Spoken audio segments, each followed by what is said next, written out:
investigated. So you're saying, and we know the IRS is investigating it, so you're saying you don't know of any investigation?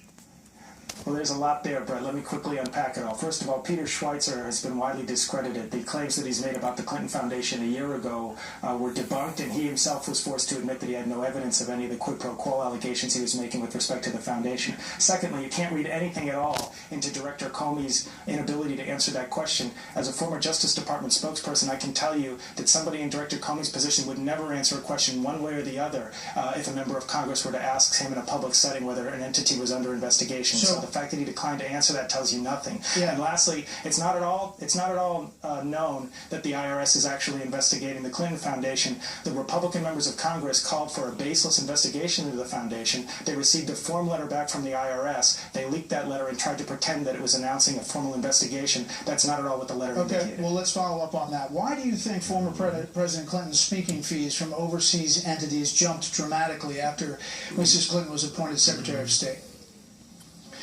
Brett, the president has given speeches to all kinds of entities, both within the United States and abroad. All of them went through a rigorous vetting process that was conducted at the State Department during the years that Hillary Clinton was the Secretary of State.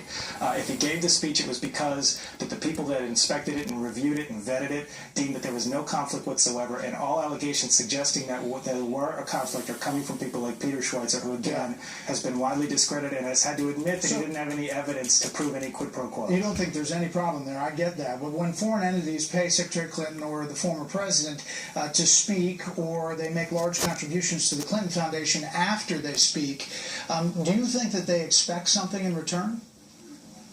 Well, if they do, then they're completely foolish for thinking so. And again, there's never been any evidence, a shred of evidence, to suggest that any actions were ever taken by the State Department because of any speech that was ever given by President Clinton. Okay, so the Clinton Foundation allegations to the contrary have been discredited. This last one on this. The Clinton Foundation signs this memorandum of understanding with Valerie Jarrett in 2008, pledging to disclose all contributions. Secretary Clinton said as much to Senate Foreign Relations Committee during her confirmation hearings. Why did the Clinton Foundation fail to live up to that obligation? I'm not aware of how you could say that they failed to live up to that obligation. They file the same forms on an annual basis and disclose their donors. In fact, they go above and beyond the legal requirements in disclosing who gives money to the foundation. And again, all those dollars, all those donations go to performing life-saving work across the globe. And the foundation, prior to this campaign, was widely praised by Republicans left and right. You had many Republican officials, Jeb Bush, who was a candidate for president during the primaries, Carly Fiorina, many other top Republicans appearing at the Clinton Foundation events and praising the work of the Clinton Foundation. It is only now that Hillary Clinton is running for president that the Clinton Foundation has suddenly come under fire with these baseless allegations. Okay, we've been over the email back and forth, and I heard Robbie Mook talk about it, and what Director Comey said and what you all are saying. Not going to go down that road, but I do want to ask you about the breaking news on this $400 million cash payout to Tehran. The administration is talking about it one way. Secretary Clinton obviously supports the Iran deal. Do you see any change, and the campaign, do you see any change in Iran, how it's acting as a result of this Iran deal? Well, first of all, Brett, the day began with a complete falsehood being tweeted out by the Trump campaign. Donald Trump tried to suggest that Hillary Clinton was involved in this $400 million payment to Iran. And, of course, independent fact-checkers have verified over the course of today that happened. That transaction took place more than a year after she departed. So she doesn't support that? State.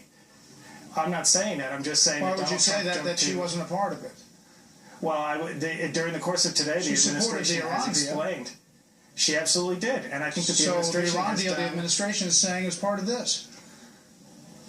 Actually, I think this was negotiated separate from the Iran nuclear agreement. That's what the White House has explained today. And in fact, this payment was really just a settlement of a claim that dates back to 1979, before the ouster of the Shah of Iran. So she supports it, in other words. Ties with Iran. I think that that the White House has fully explained that this was a matter of simply settling an outstanding claim, and in fact, the $400 million represents a less amount than the Iranians could have sought if this went all the way to The Hague. I know what the White House said, Brian. I'm asking you what you and the Secretary think about this delivery of cash. Well, again, Sure. We have, again, she was out of office by the time this happened, but we have no basis to question the administration's account. And I think that they fully explained and answered every question that's been asked, not just today, but in January when this was first announced. And finally, my original question was, do you see any change in Iran, ballistic missile tests, stopping American hostages after the Iran deal and after getting this payment of cash? Well, look, Bret, the Secretary absolutely supported the deal. She thinks it's in the best security interest of the United States to help prevent Iran from gaining a nuclear weapon. But she said at the time when she announced her support for the deal that she, as president, will take a distrust and verify approach with respect to the Iranians. In other words, support for the deal does not at all mean that we are suddenly forming some kind of alliance with Iran or suddenly trust their motives. And I agree with your last guest, the congressman, who pointed out that absolutely it is the case that Iran still maintains ties with Hezbollah and other terrorist organizations, and that's why we have to take what Hillary Clinton has called a distrust and verify approach. So no one should mistake support for this deal with any confidence that Iran is not going to seek to do everything it can to continue to support unrest and turmoil in that region. So she's going to take a very skeptical approach to her dealings with Iran, notwithstanding her support for the agreement. Brian, as always, we appreciate you coming on. Thanks, Bret. Could Russia or a group of hackers undermine the coming presidential election? A report from the White House when we come back.